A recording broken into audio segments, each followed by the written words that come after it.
ایک شخص نے چڑیا پکڑنے کے لیے جال بچھایا۔ اتفاق سے ایک چڑیا اس میں پھنس گئی اور شکاری نے اسے پکڑ لیا۔ چڑیا نے اس سے کہا، اے انسان، تم نے کئی ہرن، بکرے اور مرغے وغیرہ کھائے ہوں گے، ان چیزوں کے مقابلے میں میری کیا حقیقت؟ ذرا سا گوشت میرے جسم میں ہے، تمہارا کیا بنے گا؟ تمہارا تو پیٹ بھی نہیں بھرے گا۔ لیکن اگر تم مجھے آزاد کر دو تو میں تمہیں 3 نصیحتیں کروں گی جن پر عمل کرنا تمہارے لیے بہت ہی مفید ہوگا۔ ان میں سے ایک نصیحت تو میں ابھی کروں گی، جبکہ دوسری اس وقت جب تم مجھے چھوڑ دو گے اور میں دیوار پر جا بیٹھوں گی۔ اس کے بعد تیسری اور آخری نصیحت اس وقت کروں گی جب دیوار سے اڑ کر سامنے درخت کی شاخ پر جا بیٹھوں گی۔ اس شخص کے دل میں تجسس پیدا ہوا کہ نہ جانے چڑیا کیا فائدہ مند نصیحتیں کرے گی۔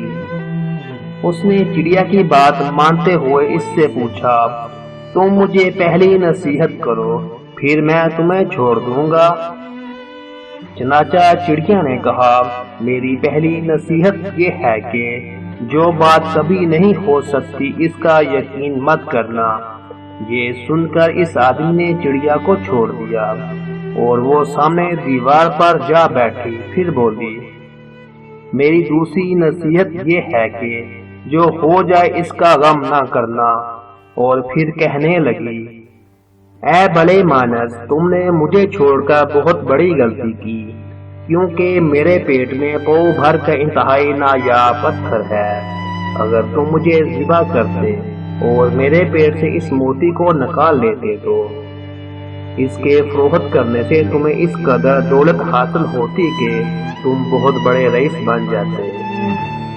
اس شخص نے جو یہ بات سنی تو لگا افسوس کرنے اور پچھتایا کہ اس نے چڑیا کو چھوڑ کر اپنی زندگی کی بہت بڑی غلطی کی۔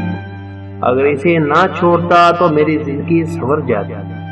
چڑیا نے اس طرح سوچ میں پڑے دیکھا تو اڑ کر درخت کی شاخ پر جا بیٹھی اور بولی، اے بھلے مانس، ابھی میں نے تمہیں پہلی نصیحت کی جسے تم بھول گئے کہ جو بات نہ ہو سکنے والی ہو اس کا ہرگز یقین نہ کرنا۔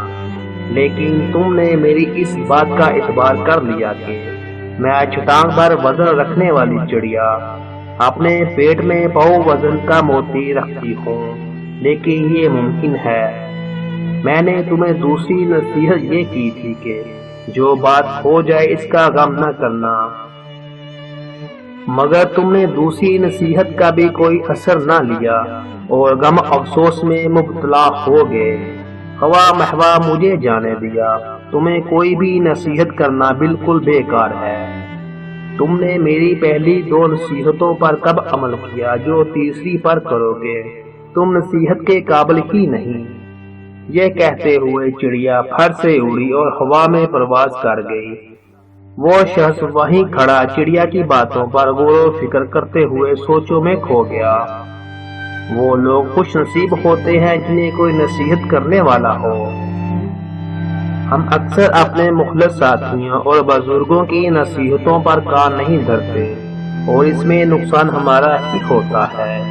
یہ نصیحتیں صرف کہنے کی بات نہیں ہوتی، بلکہ دھنائی اور دوسروں کے تجربات سے حاصل ہونے والے انمول اثاثے ہوتے ہیں جو یقیناً ہمارے لیے مشعل راہ ثابت ہو سکتے ہیں اگر ہم ان پر عمل کریں۔